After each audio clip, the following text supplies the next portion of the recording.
Segundo libro de los Reyes, capítulo número 2, los versos que van del 1 al 18. Y una vez que lo tengan, nuevamente les voy a pedir que puestos de pie,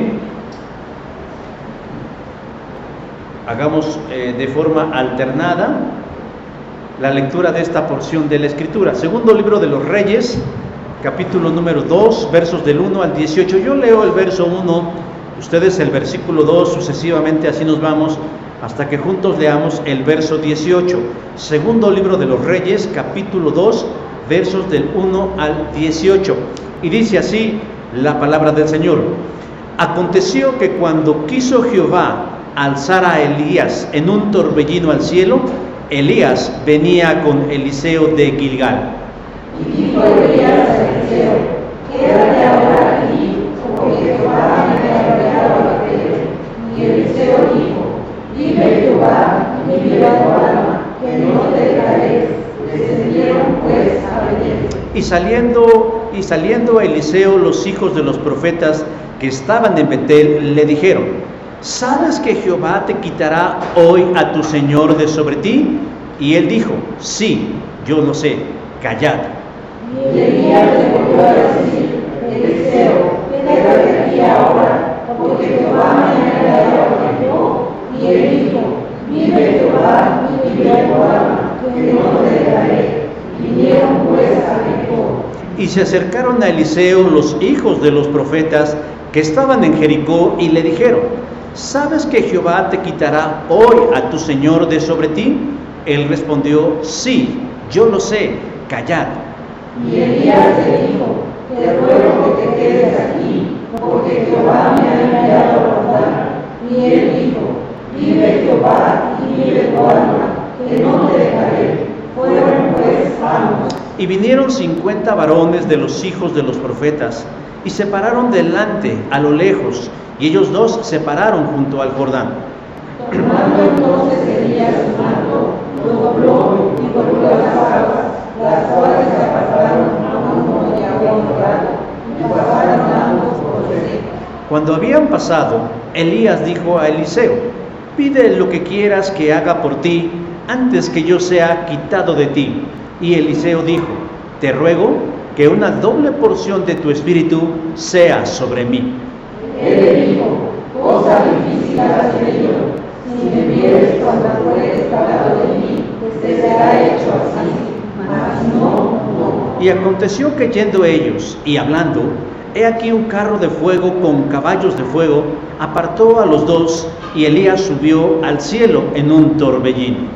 Y Eliseo clamaba: Padre mío, carro de Israel y sus gentes de caballo. Y nunca más le dio, y tomando sus vestidos, lo rompió en dos partes. Alzó luego el manto de Elías que se le había caído, y volvió y se paró a la orilla del Jordán. Y tomando el manto de Elías que se le había caído, volvió a las aguas y dijo: ¿dónde está Jehová, el Dios de Elías?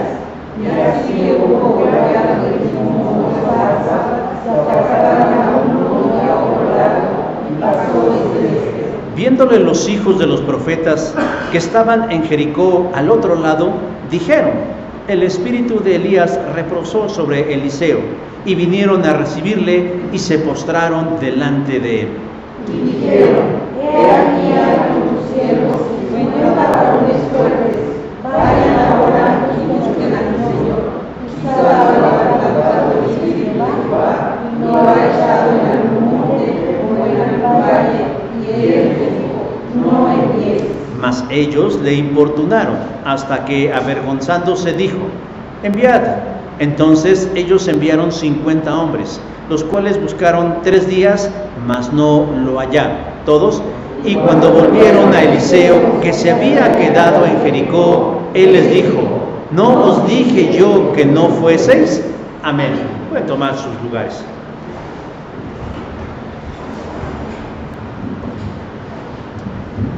En la red social de TikTok hubo o hay todavía una tendencia que se denominó los momentos que alteraron la química de mi cerebro.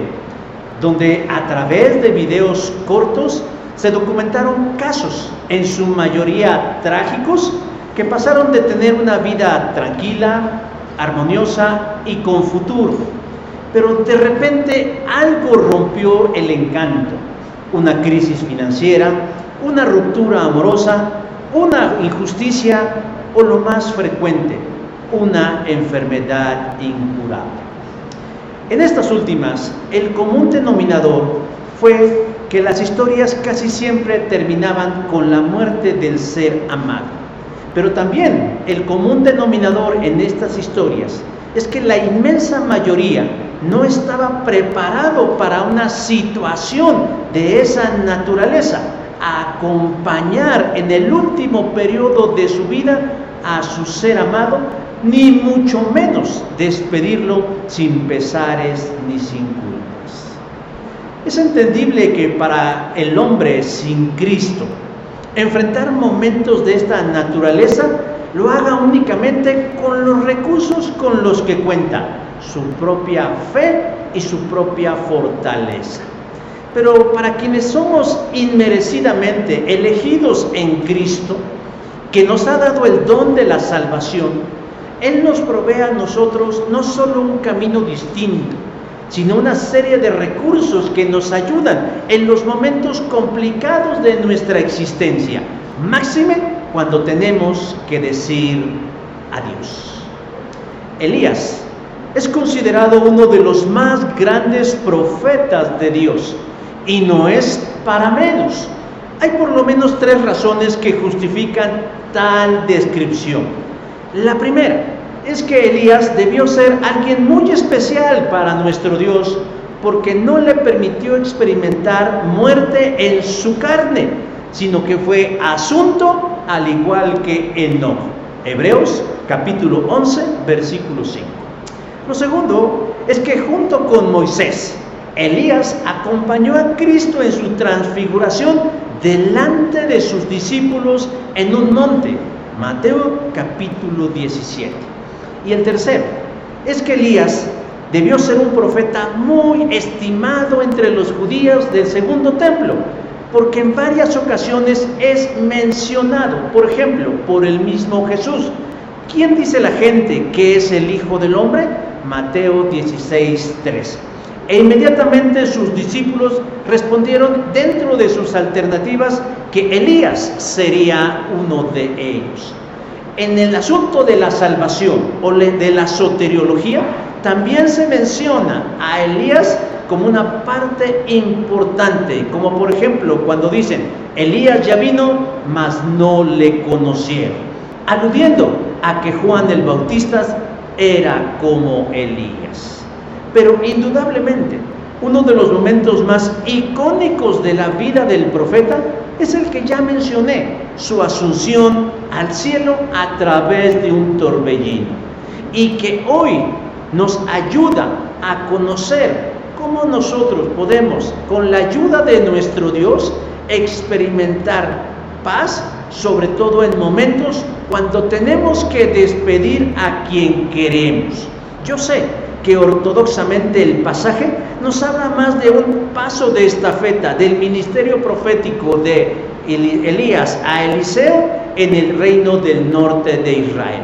Pero yo no pretendo adulterar el texto con anacronismos o neologismos en ninguna manera, sino quiero tratarlo desde una perspectiva pastoral de consuelo, esperanza y fortaleza, humanizando a los personajes de la Escritura, porque en muchas de las ocasiones nos los presentan como perfectos, como un producto terminado, como hombres y mujeres a quien no les duele nada y no se les mueve un cabello y que carecen de toda debilidad con la que nosotros podamos identificarnos.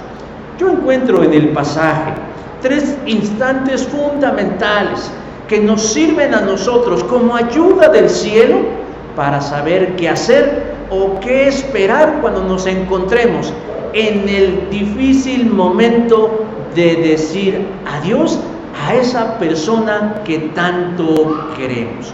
Elías ortodoxamente no experimentó la muerte en la carne, pero su partida, su ascensión, su separación de la tierra y de su amado discípulo Eliseo implica una separación, una pérdida, y es a través de esta, hermanos, que nosotros conocemos el proceso para saber decir adiós.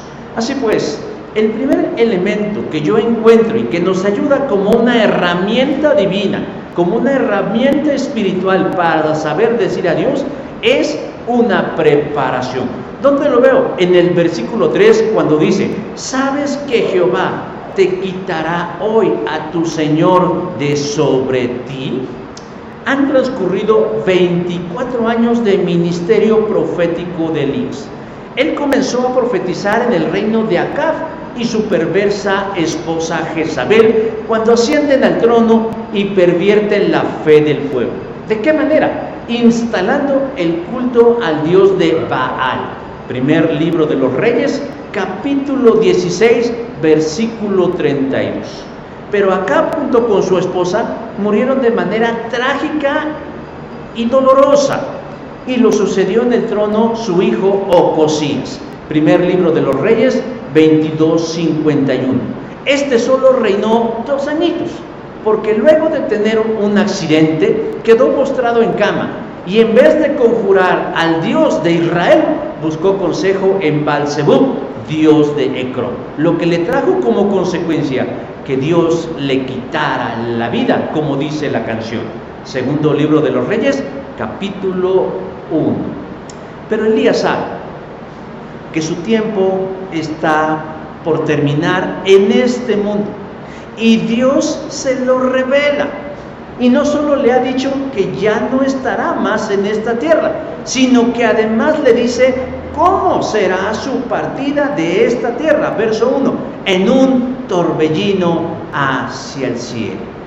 Elías sabe que él no experimentará la muerte física como el resto de los mortales, porque la palabra hebrea de la que se tradujo alzar es ará, que significa separar, llevar o levantar, de tal manera que él sabe que será asunto o ascendido al cielo en carne. Ahora, eso es visto solamente desde el punto de vista técnico, pero si lo vemos desde el punto de vista humano, significa que tiene que dejar esta tierra, que tiene que dejar esta vida y que tiene que dejar a su discípulo Eliseo, con quien ha estado trabajando por un periodo de aproximadamente 10 años. Y en esos 10 años ellos han creado un vínculo de aprecio, un vínculo de cariño ministerial que no se rompe fácilmente. Elías y Eliseo están en Gilgal, versículo 1. Y Elías le pide a Eliseo que se quede allí porque Dios lo manda a Betel, versículo 2. No le dice a qué, simplemente le dice que tiene que ir a Betel. Es muy probable, y conociendo un poco el carácter nihilista o depresivo de Elías, es que tiende a la tristeza, es que está buscando la manera o la forma de despedirse de Eliseo, pero sin dar la cara. Es decir, tú quédate allá mientras yo voy a otro lado y Dios me levanta al cielo.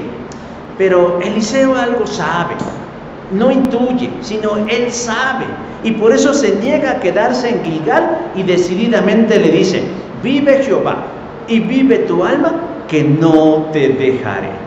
Y ambos se fueron a Betel. Ya en Betel encuentra Eliseo a un grupo de profetas jóvenes, alumnos de Elías, porque Elías había fundado una escuela, y le dicen: ¿sabes que Jehová te quitará hoy a tu Señor de sobre ti? Los alumnos de Elías, el grupo de profetas jóvenes, saben que Elías se irá en ese momento. Dios se los había revelado, y también a Eliseo, porque él contesta: sí, yo lo sé. De tal manera que es un secreto a voces. Todos saben, pero nadie habla de la partida inminente de Elías al cielo. Por esa razón, Eliseo no quiere alejarse de su maestro. Por eso quiere seguirlo a todos lados. Y por eso vemos nosotros y que nos podemos identificar cuando intuimos, cuando las situaciones nos dicen que es posible que alguien a quien amamos pronto va a partir. No queremos dejarlo solo en algo tan determinante. O tal vez ingenuamente pensamos que podemos detener su partida. El caso es que él está en Betel. Y en Betel se repite la misma escena. Elías le dice a Eliseo que se quede allí porque Dios lo ha mandado a Jericó. Versículo 4. Y Eliseo le da la misma respuesta, que no se quedará, sino que se irá con él. No puede quitárselo de encima. Elías y Eliseo llegan a Jericó y es una región relativamente cerca, porque en el cumplimiento del llamado, Elías tiene que partir ese día. Llegan a Jericó e inmediatamente le sale otro grupo de alumnos profetas de Elías y se acercan a Eliseo y le hacen exactamente la misma pregunta. Y Eliseo, les contesta exactamente de la misma manera. Sí, yo lo sé, guarden silencio. Por tercera ocasión, Elías le dice a Eliseo que se quede en Jericó, porque Jehová le pide que vaya al río Jordán, que queda cerca de ahí. Versículo 6. Y nuevamente Eliseo le dice que no lo dejará, sino que lo acompañará. Ambos se dirigen al río Jordán y se detienen a las orillas de este. Mientras tanto, unos 50 de los profetas alumnos lo siguen y permanecen a cierta distancia observando a Elías y Eliseo. Versículo 7. De ahí, frente al Jordán, Elías enrolla su manto, golpea las aguas y éstas se separan, abriendo un camino por el cual pasaron ambos en seco. Versículo 8.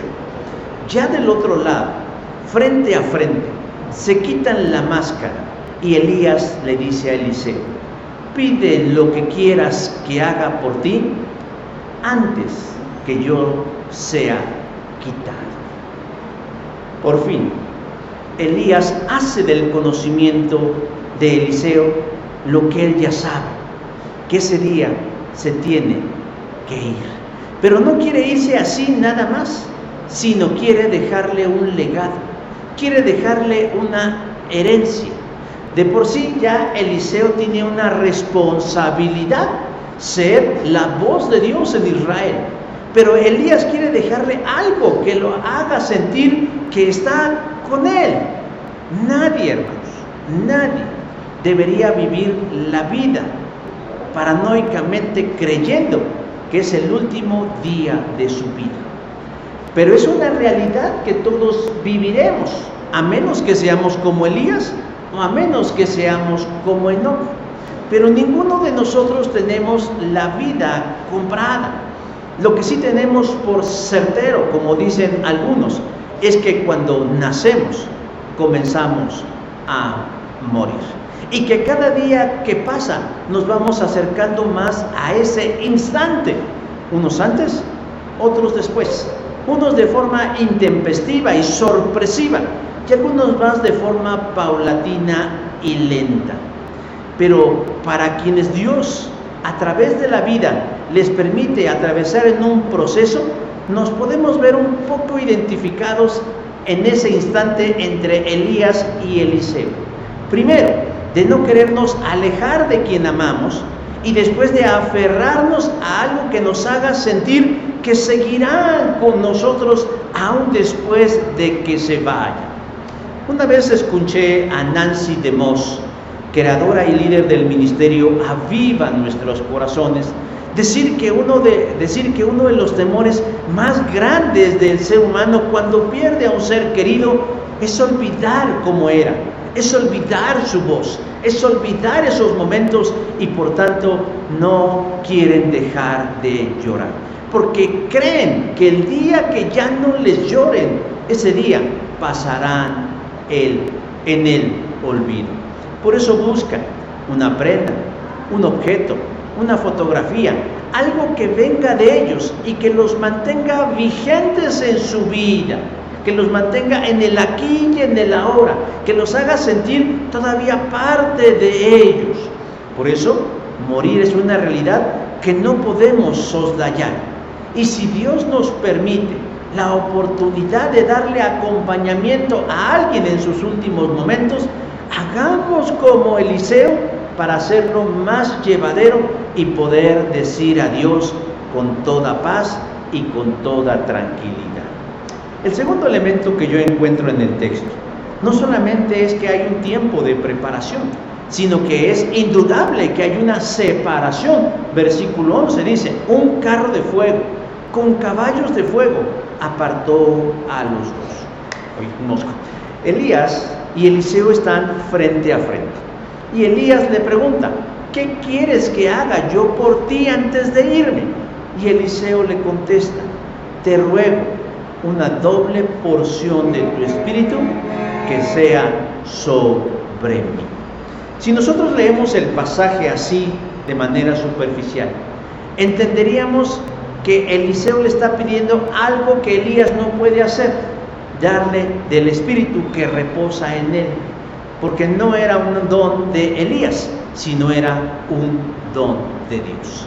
Pero lo que en realidad Eliseo le está pidiendo, le está solicitando, es que en él repose una doble porción del espíritu que reposaba sobre Elías y que le permitió tener un ministerio tan efectivo en el pueblo de Israel, y que lo haga ser un digno sucesor de él en esta tarea que tiene que cumplir.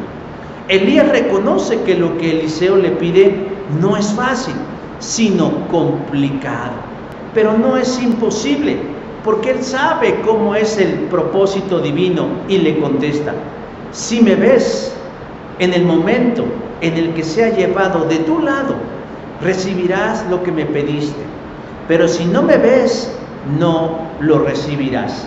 Versículo 10 de la Nueva Traducción Viviente. Luego entonces le promete que así será y que se cumple si él vira cuando Dios se lo lleve.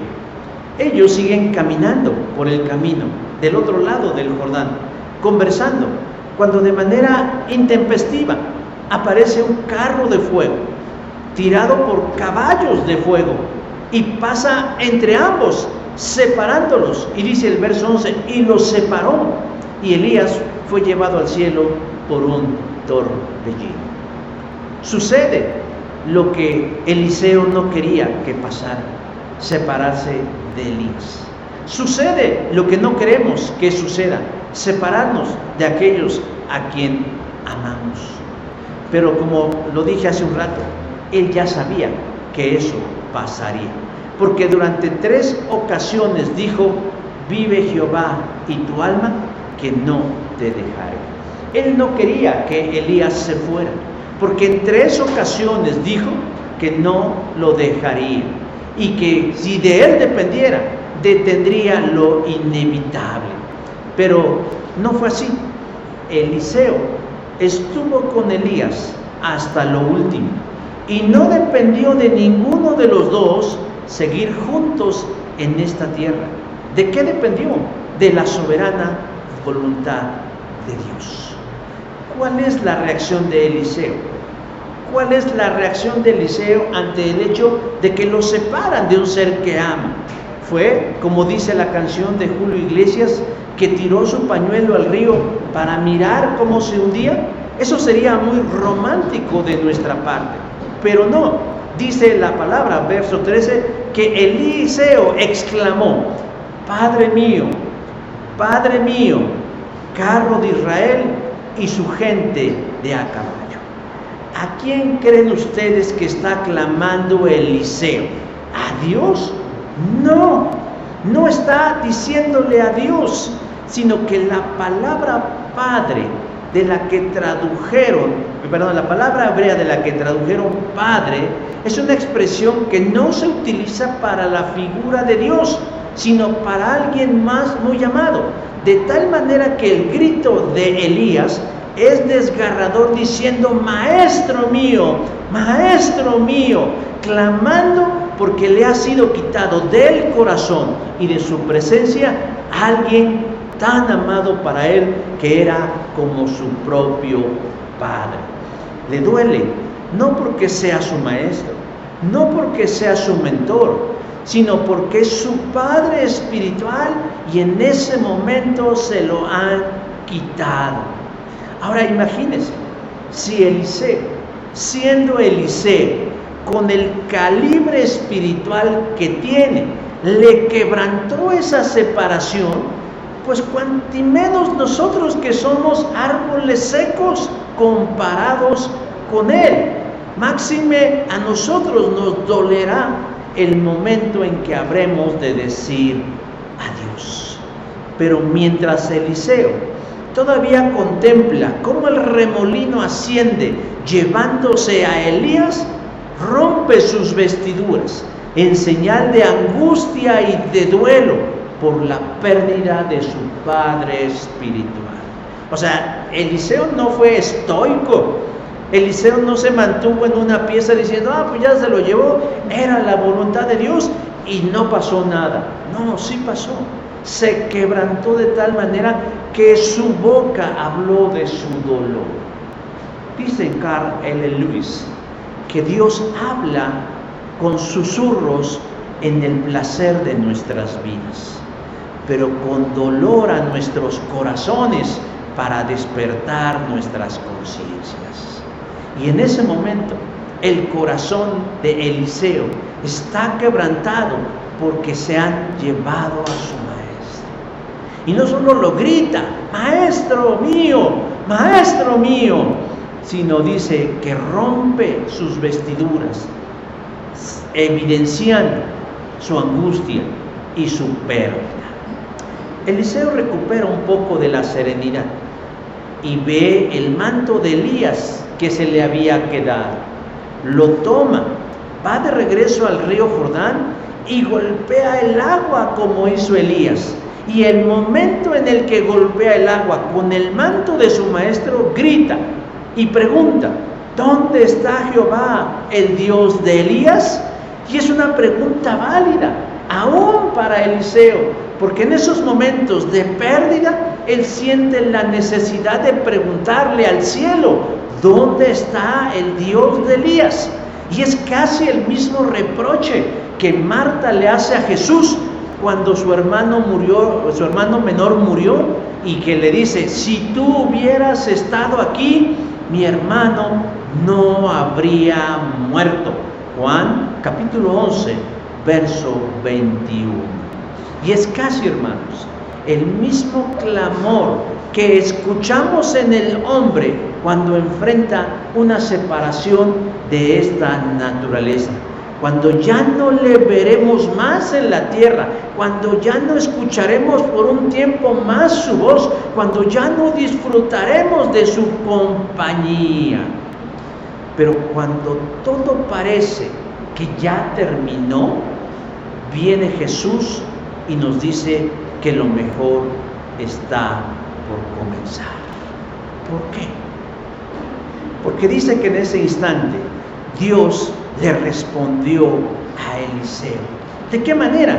Abriendo las aguas de la misma forma que lo hizo como Elías. Preguntó por el Dios de Elías, pues allí está el Dios de Elías. El mismo que obraba milagros a través de Elías está acompañando a Eliseo, sobre todo en un momento tan decisivo de su vida. Jesús Adrián Romero, que para muchos es un referente en la música, pero no debiera serlo en la teología porque su teología es como media pedestre, recientemente dijo que él se sentía que Dios estaba a una enorme distancia de su vida y que él se preguntaba por qué Dios no era tan evidente. Yo creo que este hombre está pasando por lo que pasamos todos en algún momento o pasaremos una crisis de fe. Pero la Escritura me dice que más allá de mis dudas o por encima de mis dudas está una realidad que yo no puedo negar, o que si la niego es porque tengo el corazón duro, y es que Dios está con nosotros. Dice ahí, ¿dónde está pues el Dios de Elías? Y cuando golpea el agua con el manto de Eliseo, allí está la respuesta de Dios, abriéndose de manera extraordinaria y sobrenatural, diciéndole no con palabras, sino con hechos, aquí está el Dios de Elías. No solo respaldando su legado de ser el sucesor de Elías, sino haciéndole notar que le acompaña y que le entiende, no cambiando la realidad que vive, pero sí proveyéndole de lo que más necesita, una fe que le ayude a atravesar con esperanza y fortaleza un momento tan doloroso en su vida. Ya en otras ocasiones hemos hablado que nosotros como individuos tenemos fe, producimos una fe, pero no es una fe que salva, no es una fe que sana, no es una fe que rescata, es una fe genérica, porque aún el incrédulo tiene fe. Pero lo que Dios nos da, porque la fe es un don de Dios, dice Pablo, esa fe, hermanos, es la fe que viene del cielo, como un regalo, sobre todo en momentos de crisis, en momentos de dolor y en momentos de necesidad. Se pueden escuchar testimonios de personas. Ayer yo escuchaba el testimonio de Joan Contreras, es un psicólogo cristiano con quien por cierto voy a tomar una clase mañana. Y él decía que él cuando tuvo una crisis de fe, él llegó un momento en el suelo de su vida cuando dijo, Señor, si tú existes, abrázame. Si tú existes, abrázame. Y él dice con convicción, yo estoy plenamente convencido que Dios me abrazó, que Dios me consoló y que Dios trajo para mí una nueva oportunidad.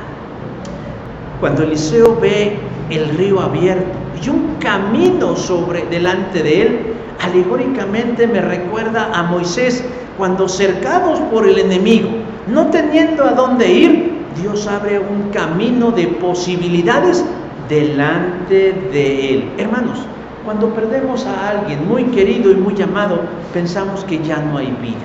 O más bien nos preguntamos, ¿cómo podremos vivir después de esto? Pues hoy vemos que el Señor puede abrir un camino, pero a veces estamos tan ensimismados en el dolor que abrimos un poquito más los ojos y ahí está el camino del Señor marcándonos que Él va con nosotros. Y el tercer elemento que yo veo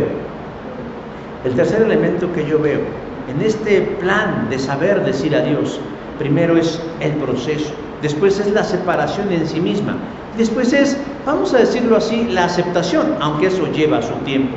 Versículo 18 dice, no les dije yo que no fueseis. Luego de que se abrió el mar y Eliseo pasó en seco, del otro lado estaba un grupo de profetas jóvenes, alumnos de Elías, esperándolos, y se dieron cuenta de algo. El espíritu de Elías reposa sobre Eliseo. Vieron el milagro y van al encuentro de Eliseo. Y al estar delante de Eliseo, ¿qué es lo que dice el texto que hicieron? Que se postraron delante de Eliseo. Es decir, es una señal de lo que dice la teología católica de dulia. ¿Qué es la dulia? Ellos dicen que ellos no adoran a los santos ni a las vírgenes, sino que ellos les veneran, sino que ellos les homenajean y por lo tanto les llaman dulia, no latría. De tal manera que en ese instante ellos le ofrecen un reconocimiento inclinándose delante de Eliseo. Y solamente como una cuestión,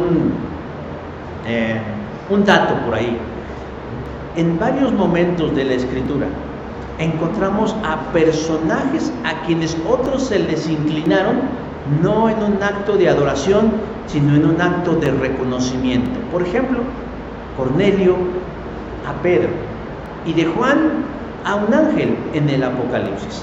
Y en este caso, los profetas a Eliseo. les rindieron lo que se conoce en la teología católica como la dulia, es decir, les veneraron, les reconocieron, les dieron un homenaje, no les adoraron, sino simple y llanamente reconocieron que sobre él posaba el Espíritu de Dios. Y no vemos a un Eliseo rechazándole, sino de alguna forma aceptando ese reconocimiento. Bueno, cerrado el dato, pasando esto, uno de ese grupo de los profetas le dice a Eliseo: pongo a tu disposición un grupo de 50 de nuestros hombres más fuertes para ir a buscar a Elías, que, verso 16, quizá lo ha levantado el Espíritu de Jehová y lo ha puesto en algún monte o en algún valle. O sea que para ellos resulta difícil aceptar que Elías se haya ido. Es increíble que en lo que ellos se fijan es dónde está Elías y no cómo se fue Elías. Eso a mí me hubiera causado mayor sorpresa y más cuestionamientos. ¿Cómo se fue Elías? Pero ellos están ocupados y preocupados en dónde está Elías. Y están tratando de racionalizar el momento, buscando explicaciones de una realidad que están viviendo. Y dicen los que saben que eso es algo que experimentamos cuando perdemos a alguien. Racionalizamos el momento, tratamos de encontrarle una explicación que no vamos a obtener. Pero Eliseo tiene en claro lo que pasó, porque dice en el verso 16: no manden a nadie, no se desgasten de forma innecesaria, no tiene sentido. En medio de su dolor y su duelo, Eliseo sabe que Elías ya no está.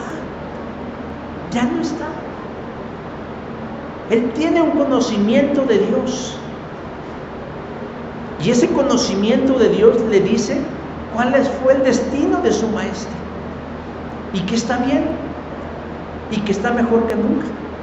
Y que ha sido privilegiado porque no pasó de la dimensión de este mundo a la otra por el portal de la muerte. Pero, sin embargo, eso no significa que dentro de Eliseo no hubiera una lucha interna entre lo que sabe y lo que siente.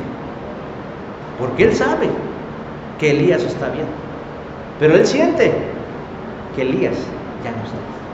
Y entonces empieza ahí, hermanos, una lucha de gatos, es decir, así, donde realmente es un infierno y es una tortura entre lo que sabemos y lo que sentimos.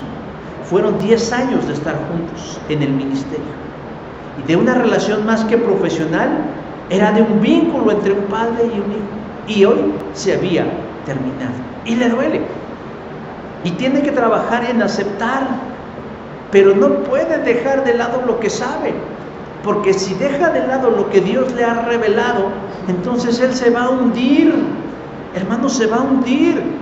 Si él le da preeminencia a lo que siente y omite lo que sabe en relación a este momento, se va a hundir.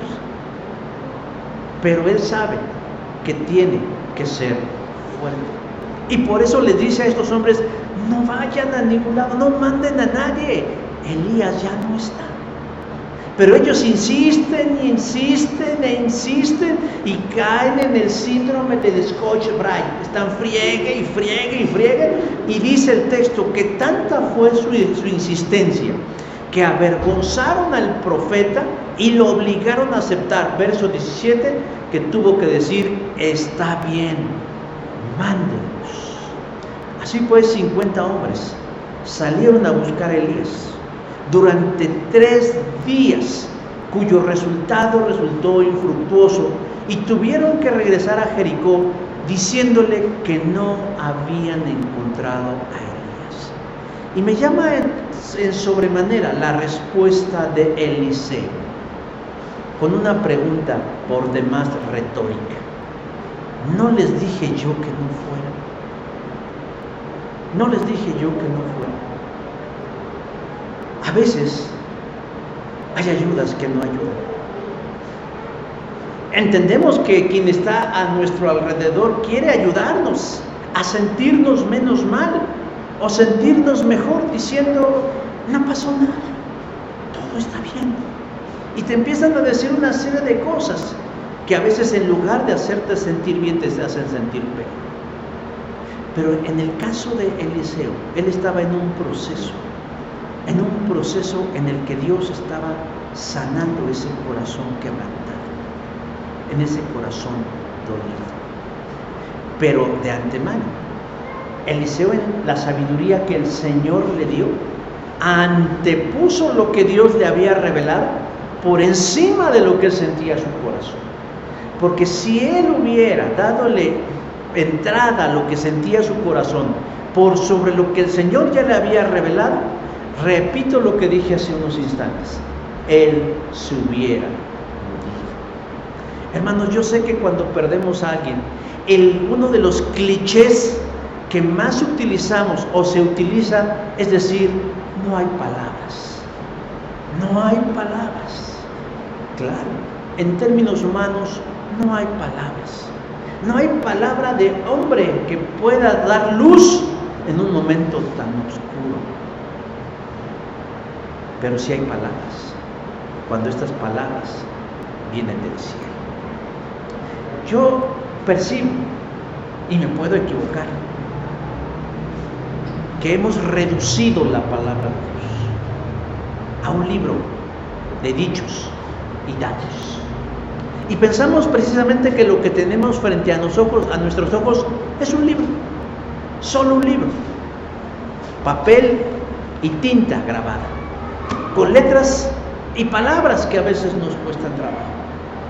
Pero cuando entendemos que lo que llega a nosotros es la voz de Dios, es el poder de su palabra, es el logos de Dios, que es Jesús, porque Jesús es el logos de Dios, tenemos que entender que lo que venga de su boca es medicina para nuestra alma. Porque el poder de su palabra, lo que no es, es. Por el poder de su palabra se hicieron todas las cosas. Y por el poder de su palabra, muchos sanan, muchos se salvan y muchos encuentran a Dios. Por eso, yo estoy convencido que Elías antepuso lo que Dios en su palabra le había revelado por sobre lo que su corazón le decía. Y por eso, él pudo decir adiós. A partir del verso 19, la historia cambia. Yo entiendo que la escritura no es un orden cronológico exacto de los eventos, así como pelos y señales. Pero me doy cuenta que una de las cosas que empieza a hacer Elías, empieza a trabajar, empieza a continuar con la vida, empieza en esta dinámica que Dios le ha encargado. Y mientras él hace eso, no es que haya olvidado lo que Elías significaba para él, sino que lo honra y honra a Dios haciendo para lo que fue llamado. Esta semana murió un familiar muy lejano, de quien yo ya no había tenido noticias. Pero cuando me avisaron, a lo mejor como un resorte, pregunté la causa de su muerte y me dijeron, murió de tristeza. Porque desde que había muerto su esposa, quien era mi tía, él había caído en una profunda depresión, lo que hizo que se agravaran todos sus males orgánicos, todas sus enfermedades previas. ¿Y cuántas historias no hay como estas? En donde hay gente que no puede superar o resolver el haberle dicho adiós involuntariamente a alguien que amaba. ¿Cómo vemos que la gente se envejece? ¿Cómo vemos que la gente se encorva? ¿Cómo vemos que la gente pierde el brillo y no encuentra la salida? Los especialistas del comportamiento dicen que esto es un duelo y que cuando un duelo es bien llevado y bien manejado, aproximadamente en un año vuelven casi a la normalidad. Pero yo estoy seguro que la gran mayoría no manejamos bien los duelos. Y que tal vez haya personas que lleven años cargando sobre su espalda el dolor de una separación. Dios es sensible a esto, hermanos. Jesús lloró, dice la Escritura, Juan 11:35. Y lo hizo ante la muerte de un amigo entrañable para él. Por eso podemos tener certeza de que Él se compadece de nosotros, porque nos comprende. Y más que dejarnos estas historias, nos deja principios para que a través de ellos descubramos más al Dios de amor en el que creemos. Facundo Cabral, que era casi hermano, escribió lo siguiente: Dios no te prometió días sin dolor, risas sin tristeza, ni sol sin lluvia. Pero Él sí te prometió fuerzas para cada día, consuelo para tus lágrimas y luz para tu camino. Y en eso debemos descansar. Vamos a orar. Señor Dios, en esta hora nos acercamos reverentes a tu palabra, porque es tu misma presencia.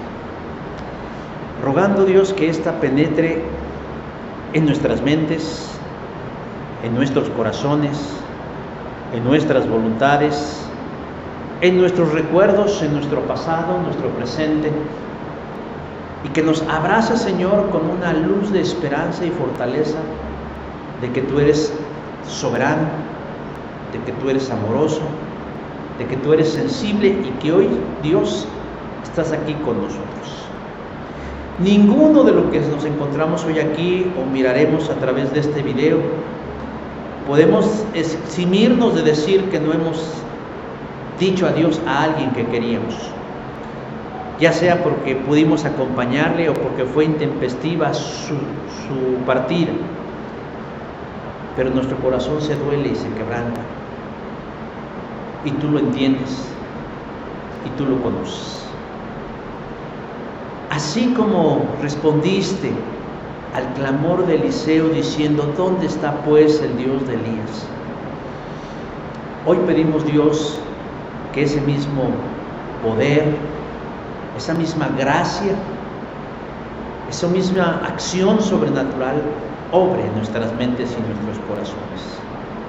No para quitarnos el recuerdo o para quitarnos, Señor, el sentimiento de ausencia, sino para ayudarnos a caminar con fe y esperanza, con ánimo y con luz en lo que está delante de nosotros.